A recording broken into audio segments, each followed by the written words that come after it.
Bonjour à tous et bienvenue dans votre émission qui va s'intéresser aujourd'hui à une personne qui a décidé de faire de l'insalubrité son cheval de bataille. Mon coffret, c'est tout de suite.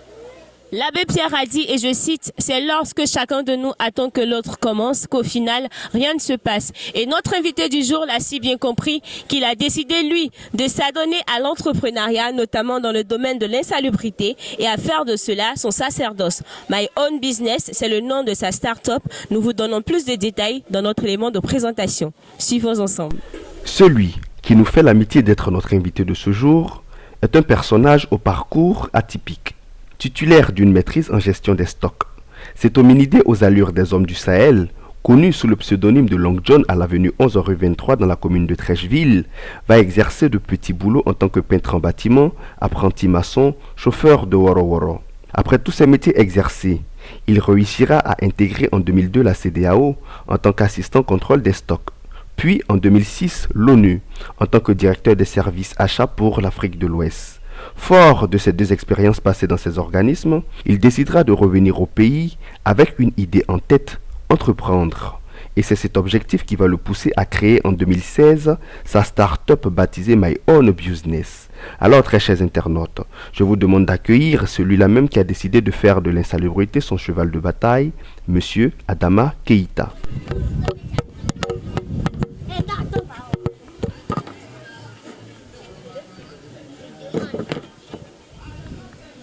Nous sommes avec Adama Keïta, concepteur de My Own Business.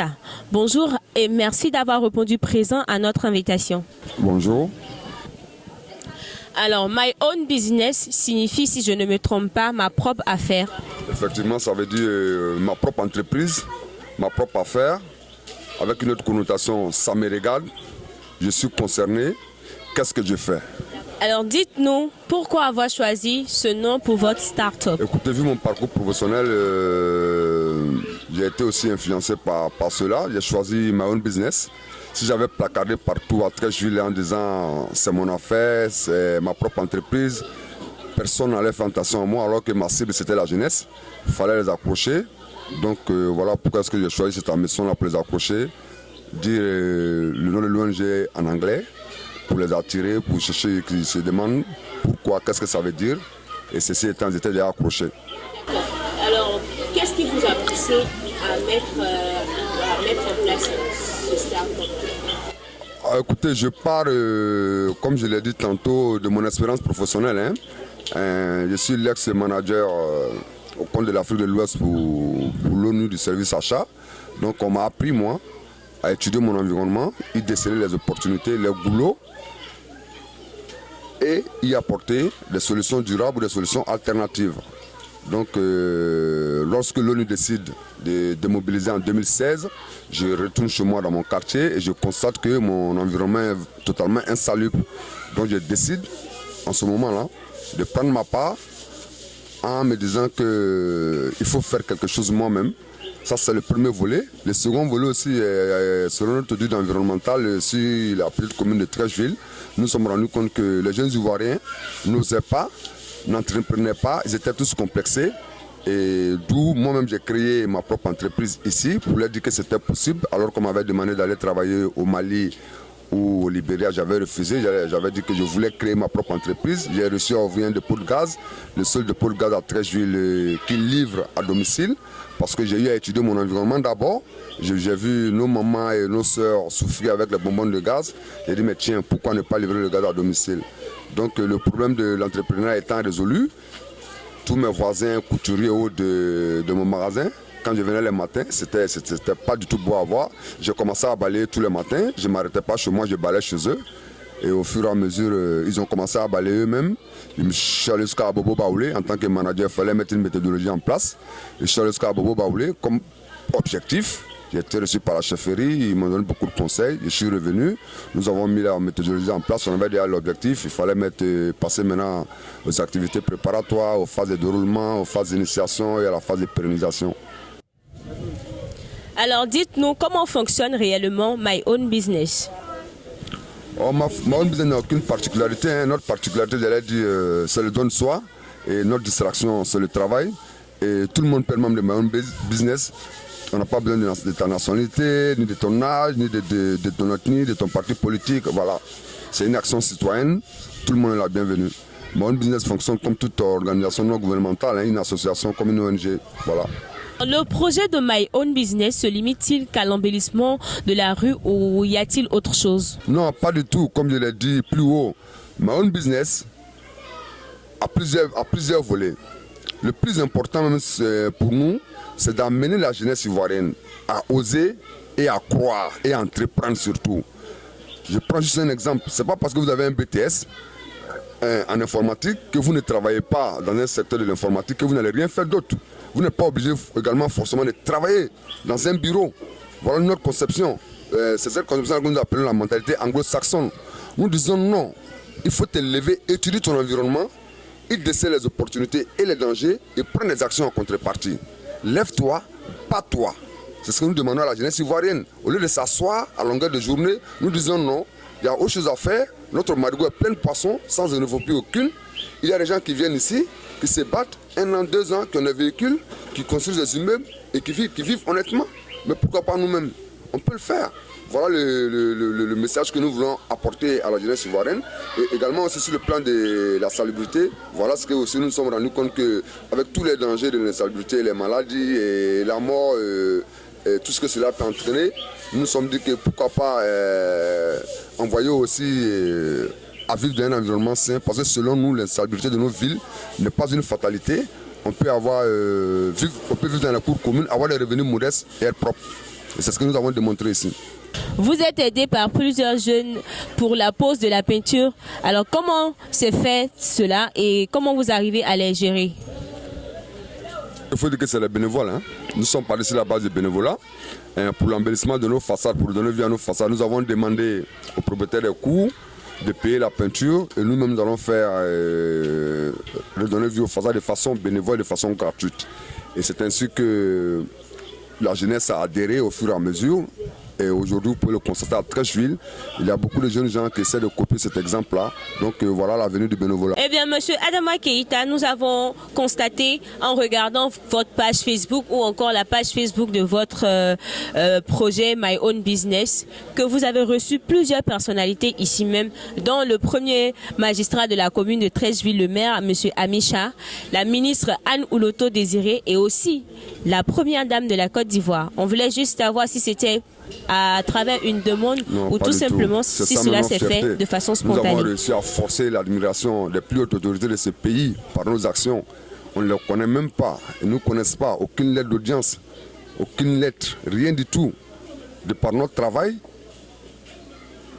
nous avons reçu, comme je l'ai dit, à forcer l'admiration de la première dame, de madame la ministre de la Salubrité et de monsieur le maire, qui sont venus jusqu'à l'avenue 11 ici, un quartier de cour commune, venus voir ce qui s'y passait.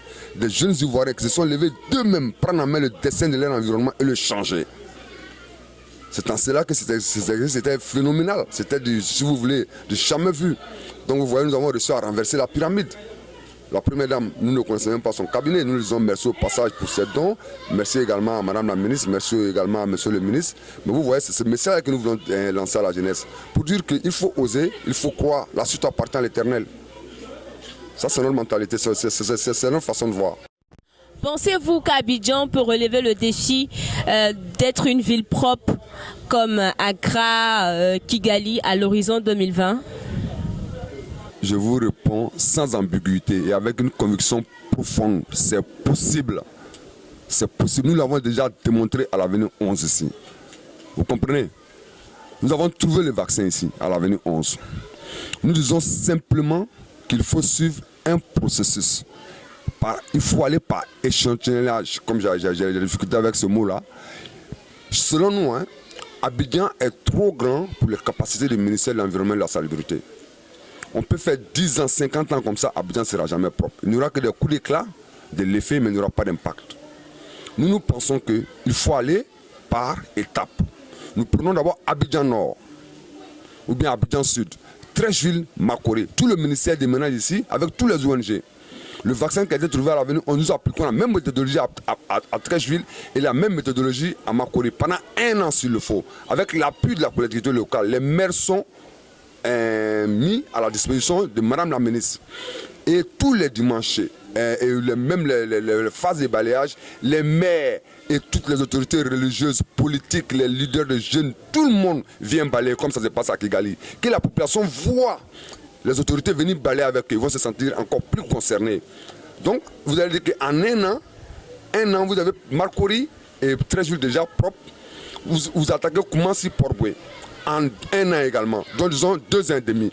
Le moment où vous êtes en train de faire, en train de dégager ici, en train de déguerpir ici, vous ne vous occupez même pas d'Abidjan Nord.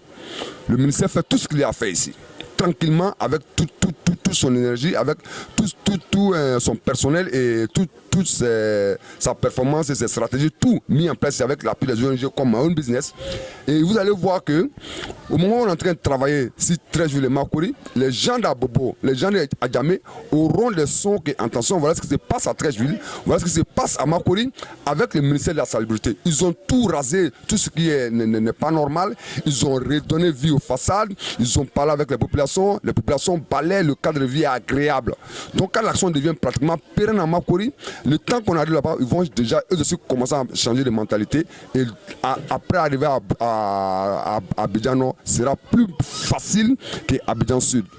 Voilà comment nous pensons, voilà comment nous voyons la chose. Mais si vous voulez prendre Abidjan globalement et le rendre propre, ce serait impossible. Ce n'est pas possible. Il faut aller par étapes, 13 villes Marcory, et même que tout le gouvernement y soit, si par exemple je prends l'exemple du grand ménage. On dit le grand ménage. Mais au grand ménage, le premier grand ménage, on a vu la première dame du pays. Une bonne communication autour, c'était très très bien. Les populations aimaient voir madame la première dame, Dominique Ouattara, que nous remercions, en train de balayer.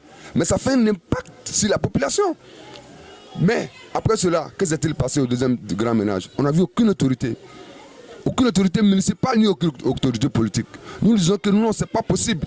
Il faut que tout le gouvernement d'Alassane Ouattara, et avec Alassane Ouattara lui-même, lorsqu'on dit le grand ménage, c'est samedi ça. À 13 jours, on a 3 ministres.